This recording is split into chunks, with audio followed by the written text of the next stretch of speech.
पूर्व मुख्यमंत्री एवं इनेलो के राष्ट्रीय अध्यक्ष ओम प्रकाश चौटाला आज सिरसा पहुंचे। अपने आवास पर कार्यकर्ताओं की बैठक लेने से पूर्व उन्होंने पत्रकारों से बातचीत की। आइए सुनिए।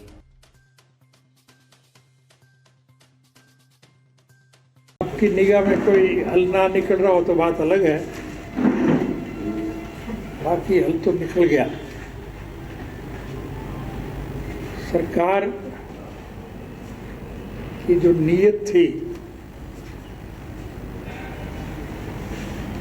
उसको लोगों ने आपसी प्रेम प्यार और भाईचारे से मिलजुल करके साफ कर दिया। ये आपके प्रत्यक्ष में देखने की बात है कि हरियाणा और पंजाब में जो थोड़ी बहुत कटुता थी वो समाप्त होगी कि नहीं होगी। अब दोनों प्रदेश के लोग आपसी प्रेम प्यार और भाईचारे से मिलजुल करके लड़ाई लड़ रहे हैं। मौजूदा सरकार की नीति केवल एक है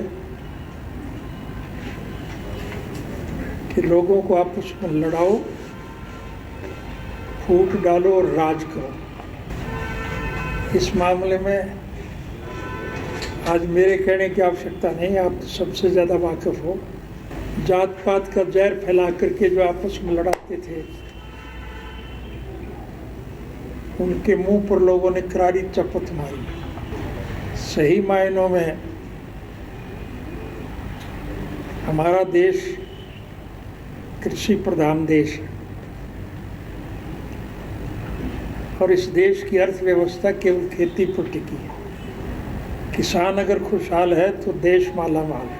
किसान की हालत सरकार के द्वारा खराब करने की चेष्टा की जा रही है। खेती करने वाले किसान के रास्ते में ऐसी दिक्कतें खड़ी कर दी, किसान खेती करना छोड़ रहे हैं क्योंकि किसान को अपने खेत में ही मजदूर बनाने का काम किया है सरकार। किसान आंदोलन में हर वर्ग के लोग पूरा सहयोग और समर्थन दे रहे हैं, उनके साथ खड़े हैं, क्योंकि सरकार के गलत निर्णयों की वजह से आज इस देश का हर नागरिक, चाहे किसान है, चाहे मजदूर है, चाहे कर्मचारी है, चाहे व्यापारी है, चाहे कारखानेदार है, चाहे दुकानदार है, हर आदमी परेशान है।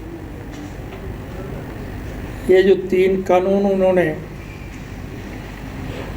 विपक्ष के लोगों को बाहर निकाल करके मनमर्जी से पास किए हैं,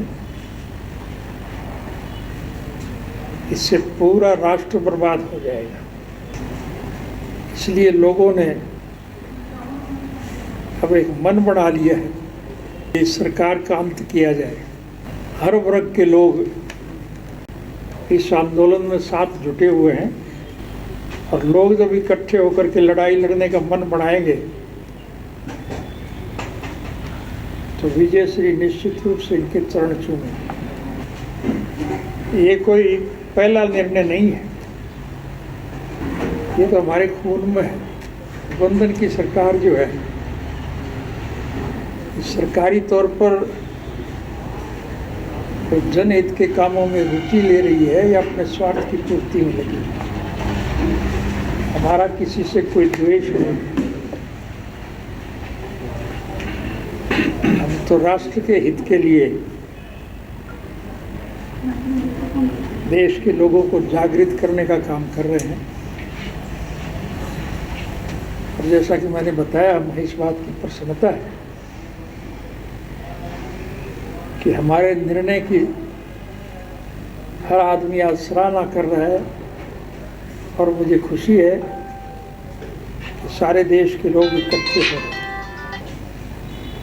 अगर सबसे ज़्यादा योगदान है तो इस मौजूदा सरकार का है, क्योंकि इस सरकार के गलत निर्णयों की वजह से हर आदमी परेशान है और हर नागरिक ने एक मन बना लिया है कि इस सरकार का अंत किया जाए। मेरे पिताजी ने भी देश पर जब कभी भी कोई संकट आता था, न सिर्फ विधानसभा की मेंबरी और लोकसभा की मेंबरी से त्याग पत्र देना, बल्कि हर किस्म की कुर्बानी देने के लिए वो सदा तत्पर रहते थे। किसान आंदोलन में हर वर्ग के लोग पूरा सहयोग और समर्थन दे रहे हैं, उनके साथ खड़े हैं, क्योंकि सरकार के गलत निर्णयों की वजह से आज इस देश का हर नागरिक, चाहे किसान है, चाहे मजदूर है, चाहे कर्मचारी है, चाहे व्यापारी है, चाहे कारखानेदार है, चाहे दुकानदार है, हर आदमी परेशान है। ये जो 3 कानून उन्होंने विपक्ष के लोगों को बाहर निकाल करके मनमर्जी से पास किए हैं, इससे पूरा राष्ट्र बर्बाद हो जाएगा। इसलिए लोगों ने अब एक मन बना लिया है कि हर नागरिक मौजूदा शासन तंत्र से दुखी है, सरकार को बदलने का जब मन बनाए बैठा है तो फिर सरकार थोड़ी चलेगी। निश्चित रूप से मध्यावधि चुनाव हो और मान के ये चलना चाहिए कि बंगाल विधानसभा के जब चुनाव घोषित होंगे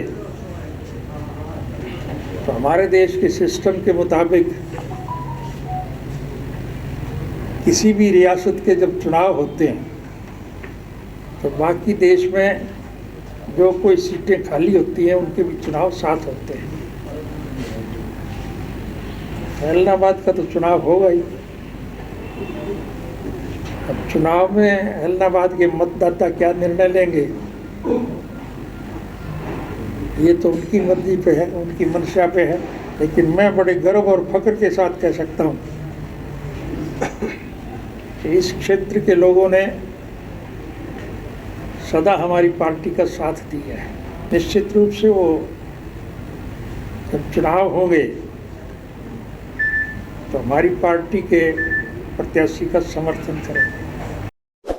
Subscribe now and press the bell icon. Never miss an update.